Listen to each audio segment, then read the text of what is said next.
आहे. दीपक सर किती वेळा आपल्याकडे?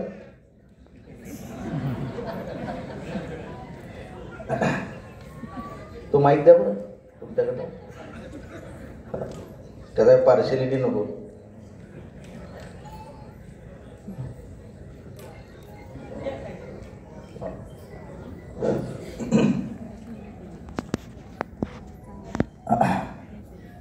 पंधराच मिनिटं आहेत का आपल्याकडे दीपक सर? नाही, तुम्ही हो म्हणताय बरोबर आहे. माझ्याकडे भरपूर वेळ आहे.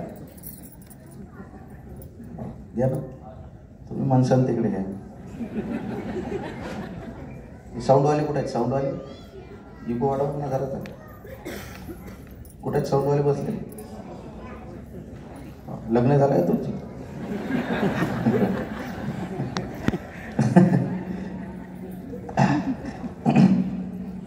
फार कमी वेळ मी तुमच्या समोर आहे आणि महत्वाचं म्हणजे सगळे शिक्षक लोक माझ्या समोर बसलेले आहेत. कॉलेजमध्ये शाळेमध्ये मी जरा सुद्धा गुणी नव्हतो, तरी सुद्धा गुणवंत शिक्षकांच्या पुरस्कार सोहळ्यासाठी मला निमंत्रित केलेलं आहे. याबद्दल मी पहिल्यांदा दीपक सरांना फार शुभेच्छा देतो. त्यांचं फार मोठं साहस आहे की एका कवीला त्यांनी एवढ्या मोठ्या कार्यक्रमामध्ये निमंत्रित केलं. पण मला प्रचंड आनंद आहे की सगळे शिक्षक लोक माझ्या समोर बसलेले आहेत आणि तुमचा सुद्धा मला अभिमान आहे की तुम्ही झेडपीचे शिक्षक असून सुद्धा शिकवता.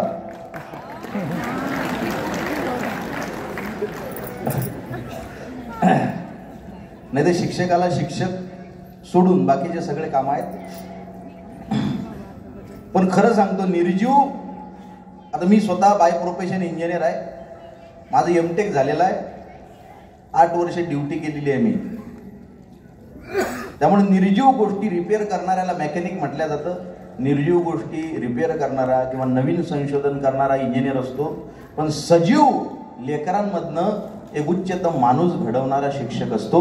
आणि हे असे सगळे शिक्षक माझ्या समोर बसलेले आहेत.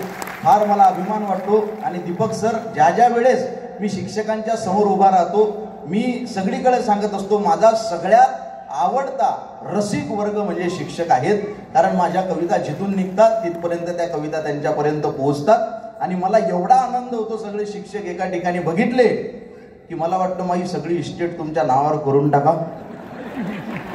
पण नंतर माझ्या लक्षात येतं तुम्हाला पोटापुरता पगार असतो, त्यामुळे मग मी काही तो इस्टेट नावावर करत नाही.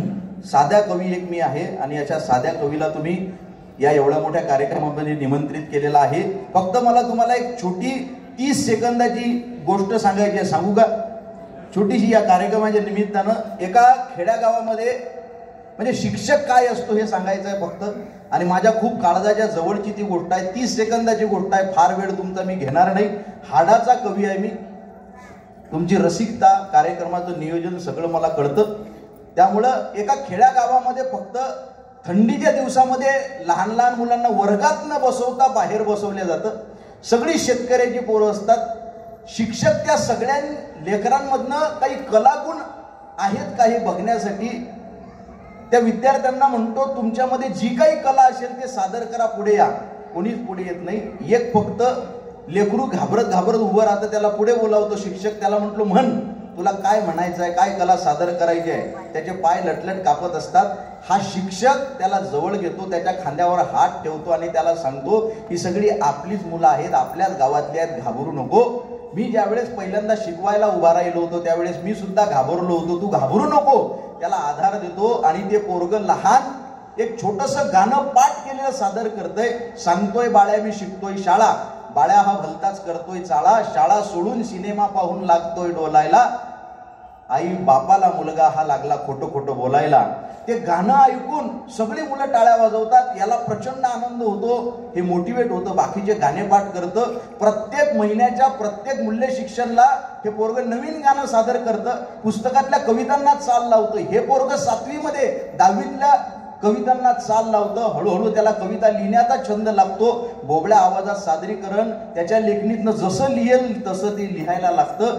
शाळा संपते, कॉलेजला जातं. राज्यस्तरीय वक्तृत्व काव्य स्पर्धांमध्ये, मोठमोठ्या स्पर्धांमध्ये त्याला पारितोषिकं भेटतात. त्याच्या कविता समाजामध्ये प्रबोधन करायला लागतात. मोठमोठ्या कार्यक्रमाचं त्या खेड्यातल्या लहान पोराला निमंत्रण सुद्धा येतं आणि असे कार्यक्रम करत करतच एक दिवस नाशिकच्या या शिक्षकांच्या सोहळ्यासाठी सुद्धा त्याला निमंत्रण मिळतं. तो विद्यार्थी दुसरा तिसरा कोणी नाही, मीच तो विद्यार्थी आहे, अनंत विठ्ठल राऊत. आणि माझ्या शिक्षकाचं नाव आहे प्रशांत देशमुख सर. आजही माझ्या डोळ्यात पाणी येतं ज्यावेळेस माझ्या शिक्षकांची मी आठवण काढतो. त्यामुळे तुमच्या सगळ्यांच्या हाती उद्याचं भविष्य आहे. लहान मुलांमधनं खऱ्या अर्थानं बाबासाहेब आंबेडकर, शिवाजी महाराज, संभाजी महाराज यासारखी लोक घडू शकतात. मी फार तुमच्या समोर बोलणार नाही, माझ्याकडे वेळ अत्यंत कमी आहे. त्यामुळे मी फक्त एकच कविता कोणती तरी सादर करू शकतो. ती फक्त तुम्ही मला सांगा की ही कविता सादर करा, कारण वेळ आपल्याकडं 15 ते 20 मिनिटं आहेत. त्यातले 4-5 मिनिटं मी घेतलेले आहेत ऑलरेडी. आता 5 आपली एखादी कविता मी सादर करू शकतो. तुम्ही मला सांगा की ही कविता सादर करा, कारण तुमची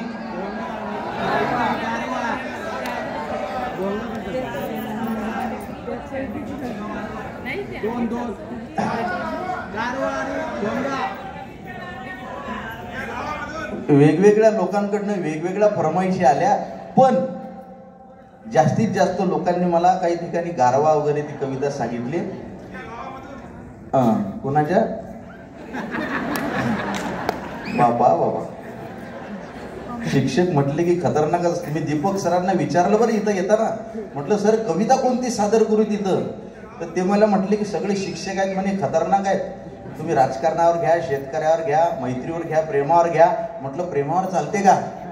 ते म्हणत प्रेम तर आवडीचा विषय आहे ते. नाही नाही म्हटलं सगळे ज्येष्ठ लोक, श्रेष्ठ लोक, ते दिसायला ज्येष्ठ आहेत म्हणे फक्त, बाकी त्यांच्या काळजात तरुण 22 वर्षाचा इंस्टाग्रामवर लाईव्ह असतो. आता ते मला लक्षात आलेलं आहे. तुमची रसिकता मला फार भावली, पण मला असं वाटतं की एखादी छोटीशी कविता तुमच्या समोर मी सादर करावी, कारण एका शब्दांच्या वाटेवर मार्गक्रमण करणाऱ्या सामान्य माणसाला मी खरं सांगतो तुम्हाला, तुम्ही सगळे तुमच्या ठिकाणी विद्यार्थ्यांना शिकवत असाल, 3 गोष्टी त्यांना मनापासून शिकवा. पहिली गोष्ट म्हणजे या जगामध्ये जगातला सर्वश्रेष्ठ धर्म आहे मानवता.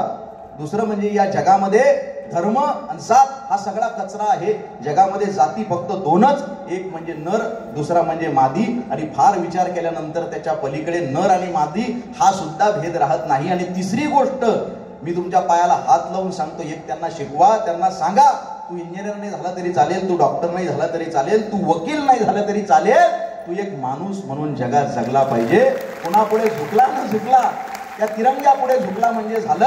आणि जीवनात काही शिकला न शिकला, माणूस म्हणून जगण्यास शिकला म्हणजे झालं. कारण मी सुद्धा कुठल्या देवळामध्ये देव मानत नाही, मशिदीत जात नाही, अल्लाह मानत नाही, येशू, बुद्ध या सगळ्या लोकांना आज मी या समाजामध्ये शोधत नाही.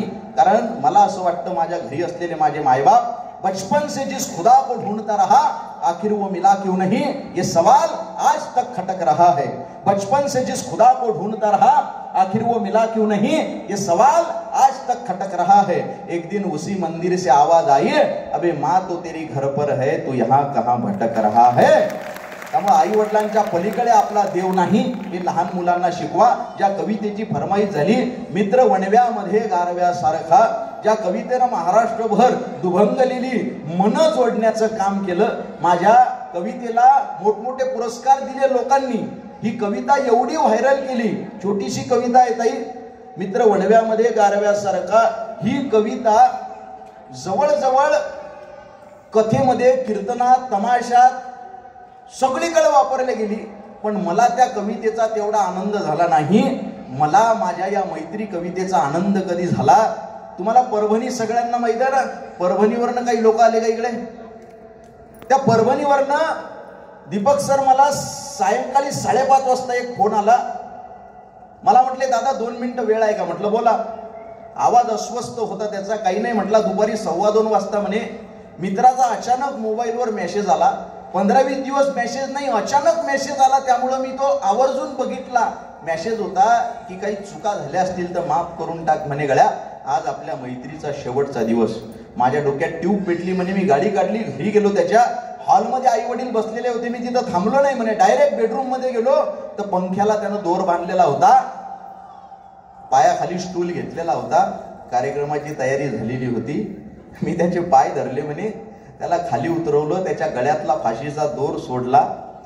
आणि तुम्हाला का फोन केला म्हणे दादा, तर त्यांना हाताची मूठ बांधलेली होती. आम्ही ती उघडली तर त्याच्यात एक चिठ्ठी लिहिलेली होती आणि त्या चिठ्ठीवर 4 ओळी लिहिलेल्या होत्या का उगा हिंडतो देव शोधायला, मित्र आहे जवळ मंदिरासारखा, मित्र वणव्यामध्ये गारव्यासारखा.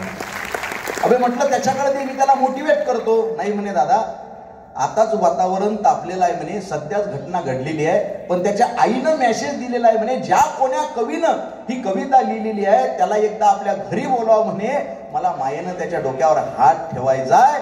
जगातला सगळ्यात मोठा पुरस्कार आपल्याला भेटला.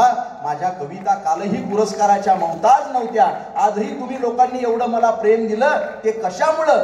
ते फक्त माझ्या कवितेमध्ये जी आत्मीयता, जी भावनिकता, माझ्या कवितांमध्ये तुम्हाला चंद्र तारे काजवे झुळझुळ वाहणारी नदी सापडणार नाही. पुरस्काराच्या खाली कविता दबली नाही, एक ओळही स्वार्थासाठी निघली नाही. पुरस्काराच्या खाली कविता दबली नाही, एक ओळही स्वार्थासाठी निघली नाही. जिचे समीक्षक मातीमधले कष्टकरी, ती कविता माझी खुशारकीवर जगली नाही. नवीन पाऊले माझ्या ही वाटेने वळतील, माझ्या इतिहासाची पाने जगाला उद्याच कळतील. आज पोसतो आहे विस्तव छाताडावर, उद्या मशालीसाठी तुम्हा ठिणग्या मिळतील, उद्या मशालीसाठी तुम्हा ठिणग्या मिळतील. एसी मध्ये बसून मातीच्या कुशीतल्या गप्पा करणारा मी कवी नाही. माझ्या लेखणीतनं एक कविता झिरपली आणि ती महाराष्ट्रानं डोक्यावर घेतली. दुःख अडवायला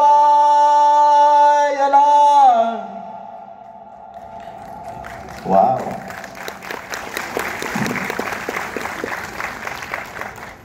दादा, एसी मध्ये बसून मातीच्या कुशीतल्या गप्पा सुद्धा फार कवींनी केल्या, त्यांना पुरस्कारही भेटले.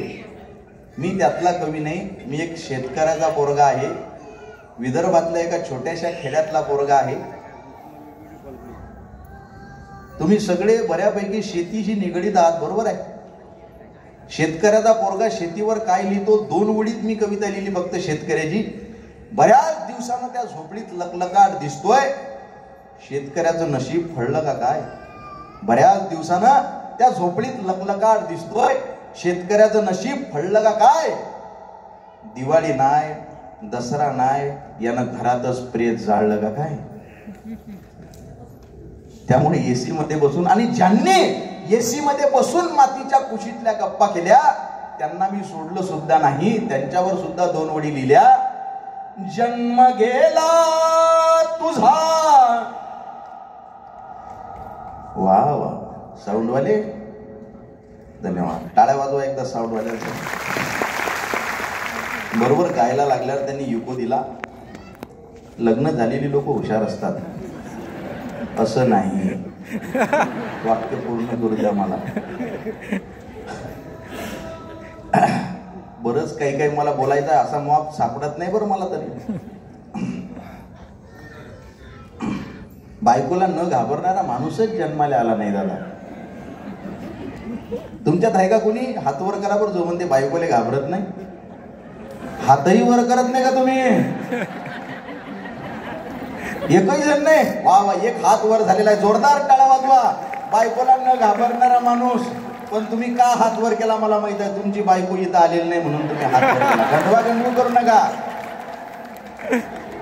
अहो तुम्ही काय स्टेजवर बी एकही हात वर नव्हता. जन्म गेला तुझा गारव्यासारखा, काव्यथा मांडतो भोगल सारखा, दुःख का मांडतो भोगल्यासारखा. सापडे साचले कल्पनेचे किती, सापडे साचले कल्पनेचे किती. हुंदका हिंडतो पोरक्या सारखा, काव्यथा मांडतो भोगल्यासारखा. झाड वाढेलही. ज्या कवींना वाटतं आपण सुद्धा व्हायरल झालं पाहिजे, प्रसिद्ध झालं पाहिजे, असंच कोणी प्रसिद्ध होत नसतं. साधना सिद्धी प्रसिद्धी. ताईंना बघत बघत, त्यांचे चित्रपट बघत बघत आम्ही लहानाचे मोठे झालो. आज ताई या ठिकाणी आहेत, कारण त्यांचा संघर्षाचा जो प्रवास आहे, भूतकाळ आहे, तो फार मोठा आहे.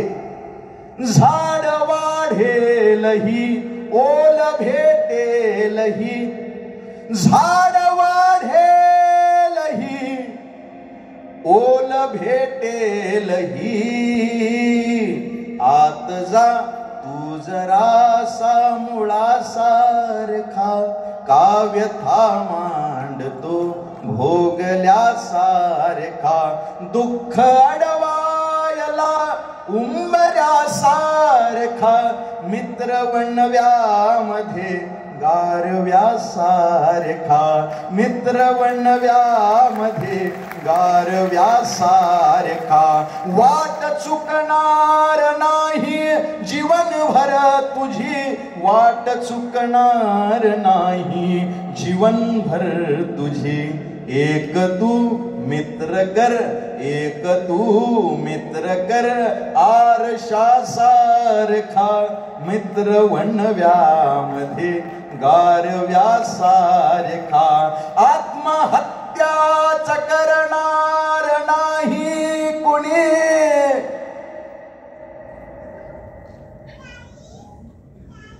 मैत्रीसाठी या पुराणातल्या कथांची गरज आहे का साहेब? पुराणातल्या कथांची गरज नाही हो. कोरोनाचा काळ जरी बघितला ना, एकमेकाला हात लावत नव्हते लोक. अशा काळात मित्रांच्या आई वडिलांना पाठीवर घेऊन हॉस्पिटलमध्ये ऍडमिट करणारे मित्र या समाजात होते. म्हणून हा कोरोनाचा काळ आपण यशस्वीरित्या पार करू शकलो. अरे मित्र गरीब असतो, मित्र श्रीमंत असतो, मित्र हुशार असतो, मित्र मंद असतो, पण तो जोपर्यंत सोबत आहे ना, दुःखासाठी काळजाचा दरवाजा बंद असतो. मित्र श्रीमंत जरी असला तरी तो तुम्हाला कधी आत्महत्या करू देणार नाही. म्हणून एक तरी आपला मित्र असला पाहिजे. गौतम बुद्धांनी सांगितलं, जगातलं सर्वश्रेष्ठ नातं, ज्याला जात धर्म पंथ पक्ष लिंग वर्ण भेद सीमा प्रांत कशाचीच गरज नसते, असा बियॉन्ड लिमिट एक नातं या जगातलं सर्वश्रेष्ठ म्हणजे मैत्रीचं आहे. एकदा फक्त हात वर करा, कुणाकुणाला जिवलग मित्र आहे किंवा मैत्रीण आहे. ह्या बात आहे. हात खाली करा. मला प्रचंड आनंद झाला तुम्हाला जिवलग मित्र किंवा मैत्रीण आहे. पण तरी काही काही लोकांनी हात वर केलेला नव्हता. तर तुम्ही एक काम करा, घरी गेलात की एकदा किचन मध्ये जा, एका कपात पाणी घ्या, उडी मारा त्याच्यात. मैत्री नाही तर या जगामध्ये काही नाही हो. एक छोटासा मला मेसेज आला, एवढा व्हायरल केला पोरांनी तो, कि घर में आग लग गई, सब जल गया, सब रिश्तेदार आए, चाहने वाले आए, चर्चा करके चले गए, पूछताछ करके चले गए. बस एक दोस्त आया जिसने पूछा, अबे क्या क्या बचा है, अबे क्या क्या बचा है. मैंने कहा अबे सब कुछ जल गया, बस मैं बचा हूं, बाकी बचा ही क्या है. तो उसने गले लगाकर कहा, अबे पगले फिर जला ही क्या है. आत्महत्याच करणार नाही कुणी, आत्महत्याच करणार नाही कुणी. मित्र असला जवळ जर मनासारखा, मित्र वनामध्ये गारव्यासारखा. का उगा हिंडतो देव शोधायला, का उगा हिंडतो देव शोधायला. मित्र आहे जवळ, मित्र आहे जवळ मंदिरासारखा, मित्र वणव्यामध्ये गारव्यासारखा.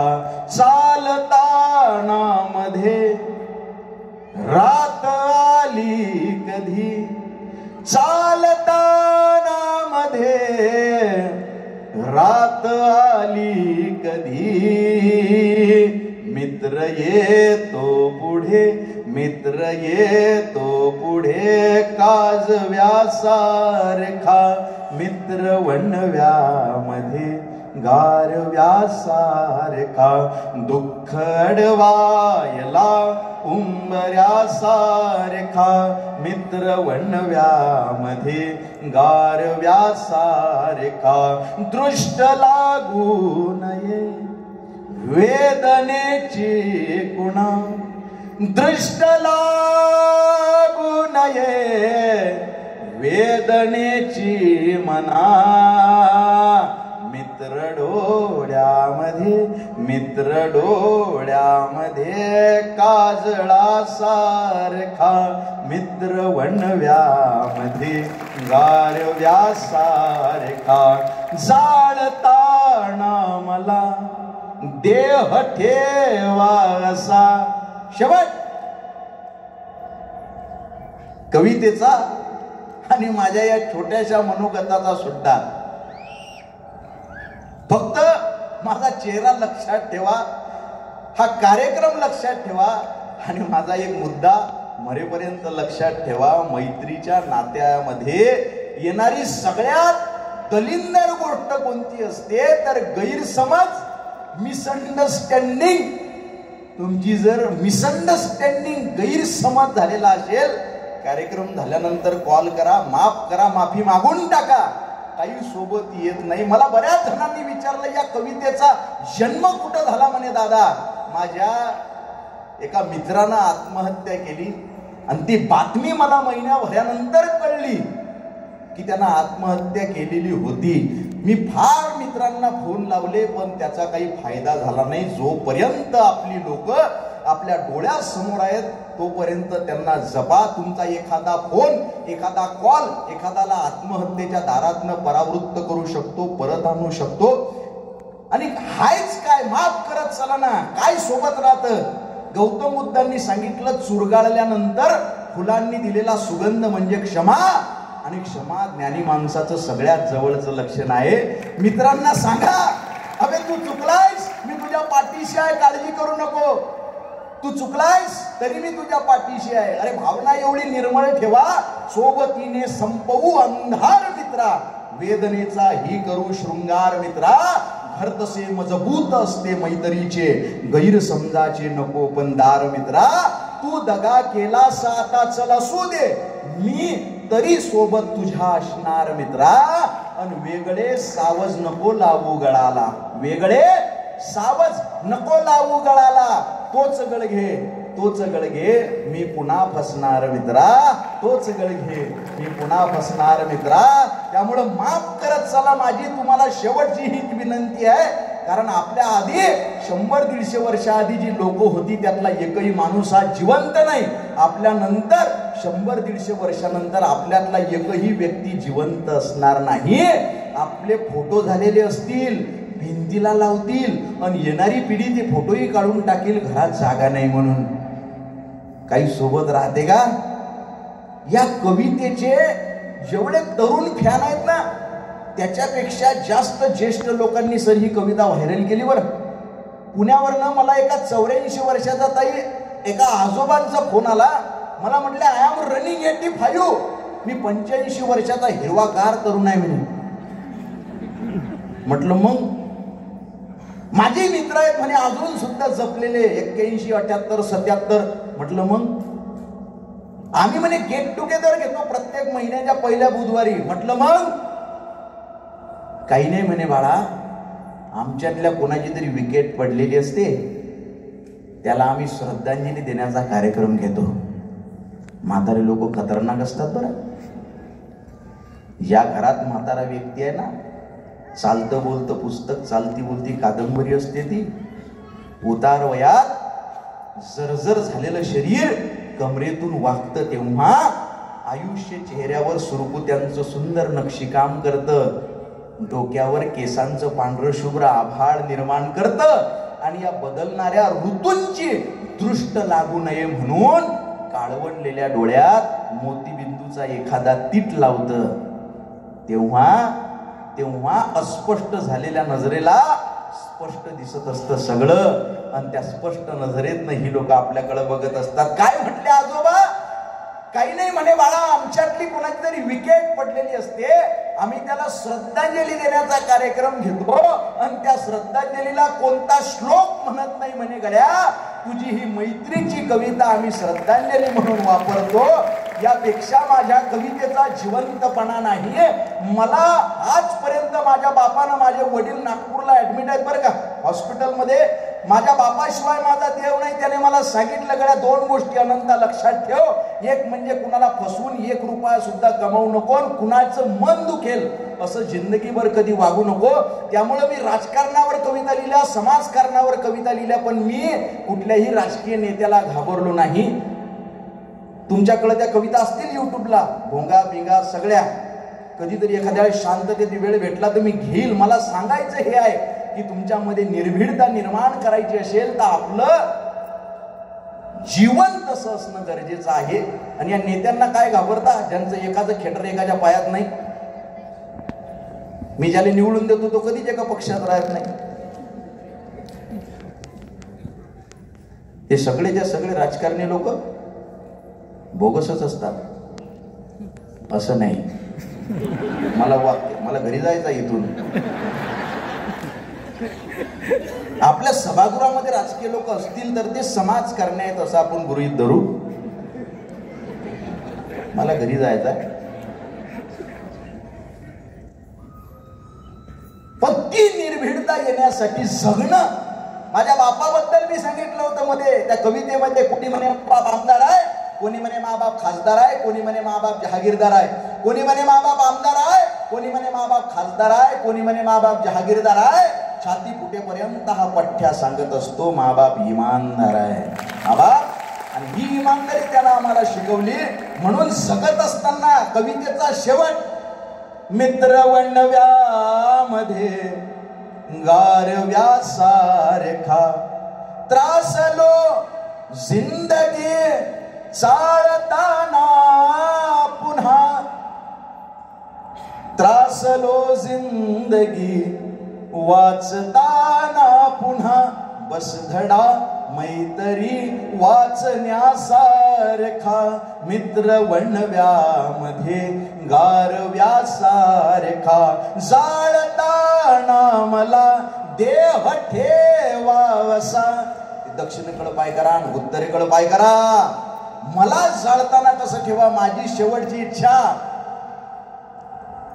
फसवून कुणाला हसण्यापेक्षा इमानदारीनं रडलेलं बरं. दुःख माझ्या मरणाचं, हजारो बनून अश्रू माझ्याच शवावर पडलेलं बरं. पण माणसं जर नसतील अश्रू ढाळायला तर प्रेत माझं सडलेलं बरं. आपल्या आयुष्यात शेवटी लोक रडणारी पाहिजेत, ती कमावून ठेवली पाहिजेत. जाळताना मला देह ठेवा असा, जाळताना मला देह ठेवा असा. कसा? हात खांद्यावरी, हात खांद्यावरी टाकल्या सारखा, मित्र वणव्यामध्ये गारव्या सारखा, जाळताना मला देह ठेवा असा. एकदा खांद्यावर हात टाकावर. ज्यांना ज्यांना शक्य आहे, ज्यांना ज्यांना शक्य आहे त्यांनी खांद्यावर हात टाका. शेवट आहे, शेवट आहे. मी फार वेळ तुमचा घेणार नाही. हाडाचा कवी आहे, मला कळतात भावना, कार्यक्रम सुद्धा कळतो. एकदा तिकडे. मैत्रीचं नातं जगातलं सर्वश्रेष्ठ नातं आहे. खांद्यावर हात टाका. तुम्हाला सगळ्यांना तुमच्या आईची शपथ आहे, खांद्यावर हात टाका. हाडाचा कवी आहे दादा आपण. पण फक्त ज्यांना ज्यांना म्हणता येतं, 2 मिनिट लहान लहान माझ्यासोबत 2 ओळी म्हणा फक्त. बरोबर आहे?